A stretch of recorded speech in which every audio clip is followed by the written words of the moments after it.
آؤ قرآن کی طرف چلتے ہیں، قرآن کی تفسیر کی طرف چلتے ہیں۔ دیکھو ایک بادشاہ نے خواب دیکھا، وہ خواب کا جو ہے وہ مفہوم یہ تھا یا اس کی تعبیر یہ تھی کہ ایک بچہ پیدا ہوگا اور وہ بادشاہ کے تخت کو ختم کرے گا، اس کی حکومت کو مٹا دے گا۔ ظالم بادشاہ نے اعلان کیا خبردار جتنے بچے پیدا ہو چکے ہیں ان سب کو قتل کر دیا جائے، آئندہ کوئی بھی باپ اپنی بیوی کے قریب نہ جائے، آئندہ کوئی بھی شوہر اپنی بیوی کے قریب نہ جائے، یعنی کہ کوئی باپ بننے کی کوشش نہ کرے۔ بس یہ قانون بن گیا۔ اس کے بعد خدا کا کرنا یہ، ایک بچہ ماں کے شکم میں آ گیا۔ جو بچے ماں کے شکم میں آئے ہوئے تھے ان کے دروازوں پر دائیاں بٹھا دی گئی، نہ بچہ پیدا ہوگا، نہ بچہ جوان ہوگا، نہ بچہ ہماری سلطنت کے لیے خطرہ بنے گا۔ جو بچے پیدا ہوئے قتل ہو گئے، آئندہ کوئی شوہر بیوی کے قریب نہ جائے۔ جو بچے ماں کے پیٹ میں ہیں ان کے پیدا ہونے کا انتظار کیا جائے، جب بچہ پیدا ہوگا تو قتل کر دیا جائے گا۔ مشہور سا واقعہ ہے لیکن اشارہ کسی اور تناظر میں کرنا چاہتا ہوں۔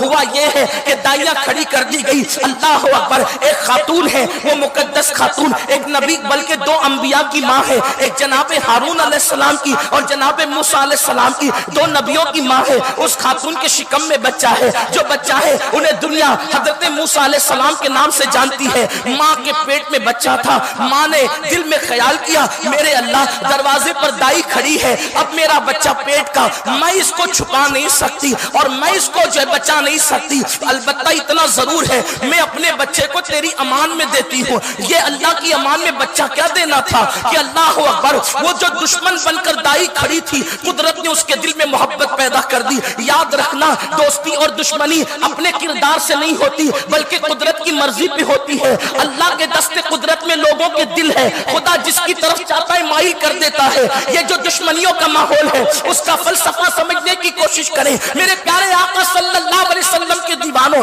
حضرت موسیٰ علیہ السلام کی ولادت ہوئی، دائی دوست بن گئی۔ دائی نے کہا بکری کا بچہ ذبح کر کے کاٹ کر ہانڈی میں ڈال کر فرعون کے دروازے تک پہنچا کر میں رپورٹ دے دوں گی، بچہ پیدا ہوا تو سو ہم نے قتل کر دیا۔ اس کے بعد ہانڈی پہنچا دی گئی۔ فرعون کے پاس اتنا وقت کب تھا کہ وہ سب چیک کرتا، اعتبار کر لیا، اس لیے کہ تنخواہ دار دائی نے یقین دلا دیا کہ بچہ قتل کر دیا گیا۔ اس کے بعد کیا ہوا، دائی نے حضرت موسیٰ علیہ السلام کی امی سے کہا کہ دیکھو پیٹ میں بچہ جب تک تھا تب تک تو معاملہ ٹھیک تھا، ہم نے جو ہے وہ بادشاہ سے جھوٹ کہا ہے، اب اگر بچہ پکڑا گیا تو صرف بچہ ہی نہیں قتل ہوگا بلکہ تم بھی مرو گی ہم بھی مریں گے، اس لیے اب اس بچے کی جان کے لیے بات اتنی ہے کہ یہ بچہ اپنے سے دور کر دو۔ موسیٰ علیہ السلام کی بہن اپنی ماں کے پاس یہ منصوبہ لے کر آتی ہے، میں ایک صندوق لاتی ہوں، اس صندوق میں بھائی کو رکھ دیں گے اور دریا میں ڈال دیں گے۔ موسیٰ علیہ السلام کی امی نے اب ان کی بیٹی کی طرف یعنی موسیٰ علیہ السلام کی بہن کی طرف جو ہے وہ حیرت کی نگاہوں سے دیکھا۔ بہن نے بھائی کی محبت میں یوں کہا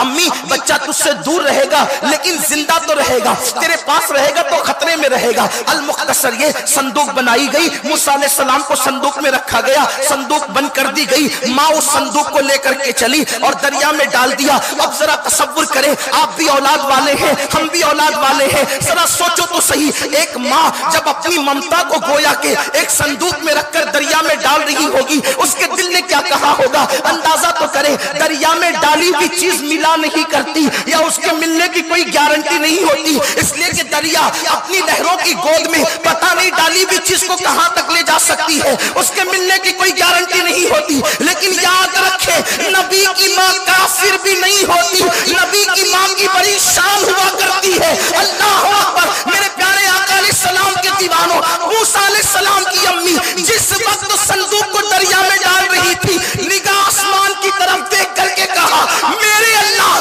میں تو بس اتنا جانتی ہوں کہ میں کمزور ہوں مگر تو کمزور نہیں ہے، اور جو چیز تیری امان میں دی جاتی ہے اس کو دنیا کی کوئی طاقت نقصان نہیں پہنچاتی۔ یہ میرا بچہ میں دریا میں ڈال رہی ہوں مگر تیری امان میں دے رہی ہوں، مجھے اتنا معلوم ہے جو تیری امان میں ہے اس کو کوئی نقصان نہیں ہے۔ دریا میں صندوق ڈال دیا گیا، تاریخ کی اوراق گواہ ہے، لہروں نے اپنی گود میں لیا اور لے کر کے خدا کا کرنا یہ کہ فرعون کے گھر میں جو نہر جاتی تھی اسی باغ میں لے کر کے چلی۔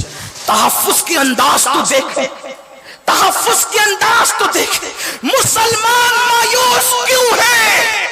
جس کا رب وحدہ لا شریک ہو،